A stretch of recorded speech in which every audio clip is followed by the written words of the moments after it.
everyone, I'm Christine and I want to help you be your own artist. Have you ever tried to copy a drawing or a picture over onto watercolor paper and found that it took way too much time and it left your paper with things like eraser marks and smudges and maybe even fingerprints? You know, not many people really think about this, but our fingers do have oils on them naturally, and when we handle our watercolor paper too much while we're getting our drawing done before we start to paint, it can leave oily fingerprints on the paper, which then act as a resist, like a wax or oil resist. So when you go to paint your watercolor paint on there, the paint won't stick where those fingerprints are, and you have just these light smudgy looking spots all over your painting, and it's no good, and there's nothing you can do to fix that.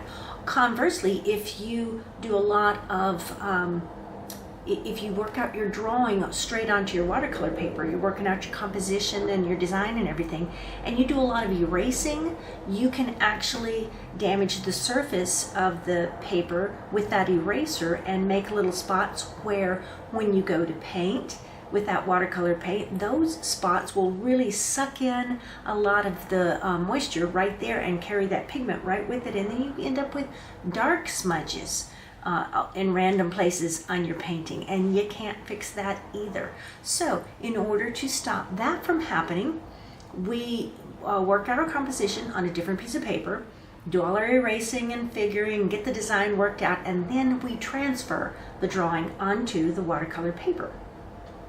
So today I want to show you how to do that, like I said, using the graphite transfer method. This is not my favorite transfer method because it can get a little messy, like working with graphite paper or carbon paper, stuff like that. But it does work really great if you are painting on a watercolor block, or if you've got your watercolor sheet taped down or mounted onto a board.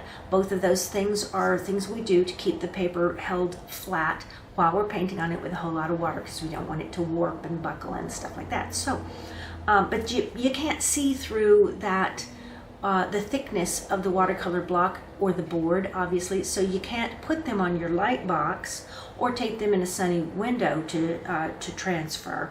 So you need a different method. So that's what this method is good for. Let's get started, and I'll tell you more about it as we go along. Okay, so here's what you're going to need to do this method. You need, of course, your drawing or your reference photo. Today I have this printout of some orchids that I saw in my garden center, my local home improvement store. Now, I did make a drawing of them. I made this drawing to work out the composition and the values and everything, but this is smaller than my watercolor paper, so I needed a larger thing to fit my watercolor paper. This is my watercolor block right here. Now, this is a block. This method works with any type of situation, but what it's really the best option for is when you're going to transfer your drawing or your reference over onto a block which has all the edges glued together on here, except for one little spot. Where is it? It's right here. There's one little spot right there where it's not glued. That's so you can use a tool like this and you stick it right down in there like that. And I'm not going to do it now. If I stuck it all the way in, you can see how it will separate this top sheet. It'll pop it right loose from the glue around the edges, but I don't want to do that right now because the whole point of having one of these is so that it holds flat. Now, another thing you might do is you might be working on a board. You might have your paper taped down or mounted onto a board. This is just a piece of lightweight board, but it'll hold the paper flat while I'm painting on it with a lot of water. And what you would do there is you just position your drawing where you want it and then tape it down. But you only want to tape it on one side. For the watercolor block, you do the same thing, except for what I've got going on here. This watercolor block is the same size as my drawing, so I'm going to show you what I do for that in just a minute. You're also going to need some pencils. You can use a regular 2B pencil, but I like a soft lead on mine, like a 6B or an 8B. This is actually a 4B, this is a 6B, and they come in different grades. The higher the number, the softer the lead. I actually have this jumbo thing right here. This is an 8B. You can get an 8B just like this, but you can get these pencils in this big thing, and what this does, I've got a nice flat surface on here, and this is going to make it super easy to lay down a nice shading of graphite really quickly. So I'm going to probably use the jumbo pencil there. You're also going to need some painter's tape or masking tape, like I showed you, so you can tape your, you're going to want to tape this down. Then you're going to need, I forgot to get this, but I have it right here. You're going to need a stylus. Let's see if I can pull this out of here. This, I have a whole bunch of them. This is one of my smaller, nicer ones, got a nice wood handle. I don't know if I have any of the other ones to show you in here. I don't. They come in all different sizes, and you can get them where this is bigger and littler. There's a tiny one on this end, and a good sized one right there. I use this one all the time, most of the time. Oh, I think I know where one of my other ones might be. I have so many things going along here. Oops, it's not here, is it? Nope. It's not in here. Well, I don't know where I put them right now. But I do have several different sizes of them. You can get them in whatever size is comfortable to you. But I'm going to use this one today. It's called a stylus. Now you can also use a ballpoint pen. You can use colored pencils if maybe you want to use the colored pencil because the color will show you where you've already traced. But anyway, let's. Oh, one more thing. If you're, like I said, my drawing here is too small. It's too small for my watercolor paper. If you want to make an enlargement, or maybe you draw large and you want to put it on a small watercolor paper, you can use a photocopier or a printer to resize your image so that it will fit the piece of watercolor paper that you're going to draw on. So now, let's work on this. Oh, let's move this out of the way because that's in the way. I have a file folder here because my table has these grooves in it, and I needed a nice smooth surface to put this on. What you're going to do is you're going to turn your drawing over so that the back is facing up. Now I've already gone ahead and put a lot of shading on here, but all you really do is you take your pencil and you just start shading like this. And the smoother you can get this laid down on there, the better for the better transfer you're going to get from that. So I'm just going to go over here over these. You don't need to get it real super dark, just a nice smooth shading on there. And then you're going to also want to hold this up in the light and kind of look through it and see, do I have shading behind all of these lines that I'm going to want to trace? Do I have shading behind there? What I'm talking about is this area is where I'm going to be drawing lines. So do I have that whole area covered? I pretty much do. So that's what you'll do. You'll just shade all of that on there. And then when you've got that done, then you're ready to position it on your watercolor paper. Now I'm going to position this on here. Oops, I forgot to say, this graphite right here, the graphite that we put on makes it similar to carbon paper. But carbon paper is not what you want to use to do this, because the carbon paper, like you put in typewriters 100 years ago, I guess they still sell that, but you don't want to use that because that carbon transfer is going to be too dark. Your lines will be too dark, and also it's not as easily erasable as what this will be. This will make better lines, and that you can erase these. You can lighten them with your eraser, or you can erase them completely if need be. Because you don't want your lines to show. The watercolor's transparent, and your pencil lines will show through the paint. All right, so what you would normally do is, like I showed you before, you could tape this down over the top of your paper, taped to your board, or you tape it onto your watercolor block if your block was larger and you had room to tape this edge down. I'm just folding it, making a crease here so that I can easily position it. If it shifts while I'm working, I'm going to want to be able to position it exactly back like it was. That's why you tape it down, because you want to have it stay still. But don't tape all four sides, because you need to be able to lift one corner and look under there and see Flip it up. You're gonna at points need to be looking under there just to check your progress. So that's what you do there. Now this is going to be slip sliding around, so let me pull that out of there. And I'm just going to go ahead with the tracing. I'm going to use my stylus. Let's see which end. I'm going to use this end. And I'm going to just start tracing whatever lines. Now I'm not tracing all these leaves because, as you can see from my composition where I worked it out, I don't want to have a lot of the leaves in the background. I want to keep that smooth. What is this noise I'm hearing? All right, I'm going to keep the background smooth, and I'm not going to draw anything in there. But I am going to just trace these lines here and get the flowers drawn. And I don't have to be exactly perfect. My drawing was not exactly perfect, but I get the gist of it on here. Also, you're going to want to apply medium pressure, not too hard and not too light. If you're going to err, though, err on the side of too light, because you don't want to press hard enough that you create little grooves in the paper. You don't want to ding that watercolor paper and dig a little line in there, because if you do that, then when you're painting, extra water is going to go down into those grooves. The grooves will act like little gutters or little ruts, and extra water will run down in there, and it'll be carrying extra pigment with it. And what you'll end up with is everywhere you've got a line drawn, you'll have darker color in all those lines, because you'll have extra water and pigment down in there. And your whole, everything you've got on there will be outlined, and that's probably not the look you're going to want to be going for. So don't press too hard. If you don't press hard enough, you will find that it's easier than you think to look at your reference or your drawing, and just using the amount of information that did get transferred onto your watercolor paper, that'll be enough information for you to fill in most any missing lines or anything like that that you need to fill in. You'll just do that with your pencil.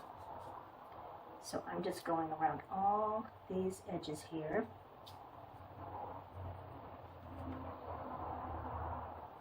And where I know the I'm going to depend on keeping the paper white, I'm going to go a little bit skimpy on those lines. Like right out here, I do put, I am going to outline this, but you see I'm outlining a white area.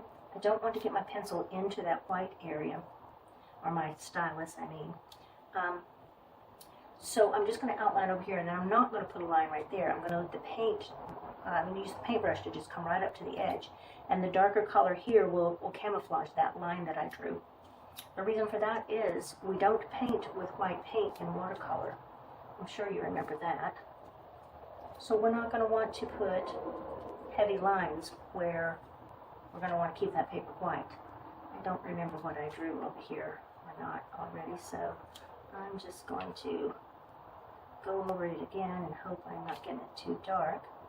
But I can, if I want to, lift this paper up and look and see. See how my lines are transferring? Doesn't that look nice? Let's see here. I'm missing a little bit right in here. I want that like that. Now I'm not going to put this part in, because that'll, actually I'll just put in really, really light line there. And then mostly I'm going to just do what needs done back there with my paintbrush. And I'm going to put a background on it that will show off the flowers in the front, because that's what I want to be the focus of the piece, is the flowers, not all the leaves and other flowers. And I'm going to leave that tag out completely. I did take a photo of these orchids, and I bought some other orchids that, because I don't have space to buy every orchid in there. They had so many beautiful ones. I bought a couple, and I took photos of the rest that I wanted to make a painting of. And this one, I liked it because the lines are just, there's so much detail on here. I thought it was pretty nice. And I'm going to put that on there just because it gives me a little something to work with. And I'll put a leaf right here. And let's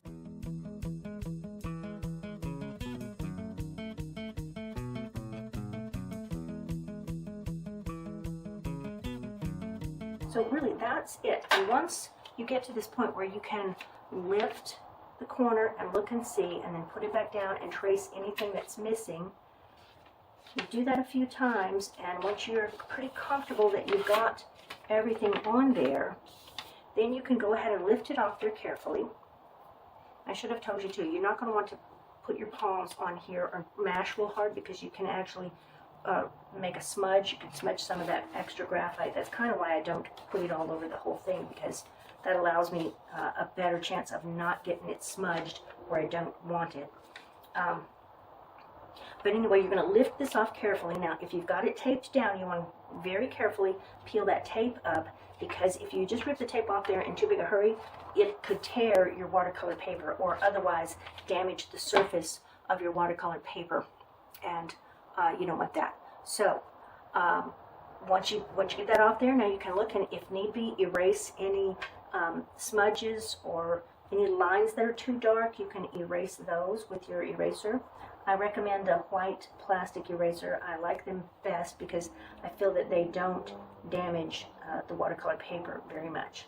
Now I've got a line that's a little too dark right in here, so I'm going to just lighten that line a little bit with my eraser. I feel like that line is too dark. And you see how you can just lighten any of your lines that got too dark. Just lighten them up a little bit with your eraser. And like I just drew that in with my pencil, any other line that is missing, I see I've got something missing right in here. This is where this petal is coming right down behind that petal and coming to here, and well, no, it's this one, and it does a little twist on the bottom end. So that would be, this one is sticking out here. The one that comes down behind needs to come down to here and come across here, and then that is twisted like that. Okay, so that's fixed. But anyway, you just do a little bit of that, and then you've got your piece right ready to use. You've got a nice, you've got a nice clean graphite outline of your drawing on your watercolor paper, and it's ready for the fun part, which is the painting. Okay, so let's wrap up now with just a couple of quick tips for when you're using this process. Don't forget, if your lines come out too light, you can go over them with your pencil. Unless you really went too light on your shading, you should have plenty of information in there to be able to just go in and fill in any too light or missing lines or information. You should be able to do that easily. If your drawing, your original drawing or reference photo is not the right size, you can resize it or scale it to the right size to fit your watercolor paper using your printer or your photocopier to just reduce or enlarge as you need to make it fit your paper.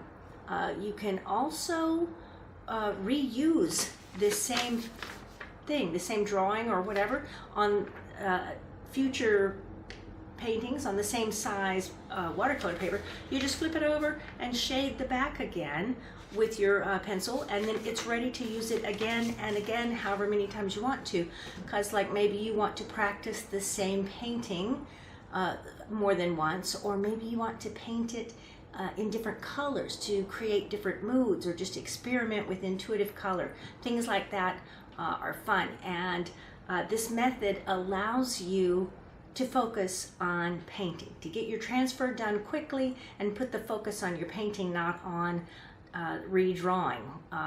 And you can more quickly get to the part where you're ready to paint. So there you have it. That's the graphite transfer method. It's a simple and stress-free way to get your artwork onto your watercolor paper and focus on that painting. If this helped you, don't forget to like and subscribe, and so you can get more watercolor tutorials and tips in the future. And by the way, you can look for a video coming soon where I'm going to paint this exact picture that I just used in this demo. So I'm going to paint these orchids and do a tutorial of that. You can watch out for that. Meanwhile, thanks for watching, and happy painting to you.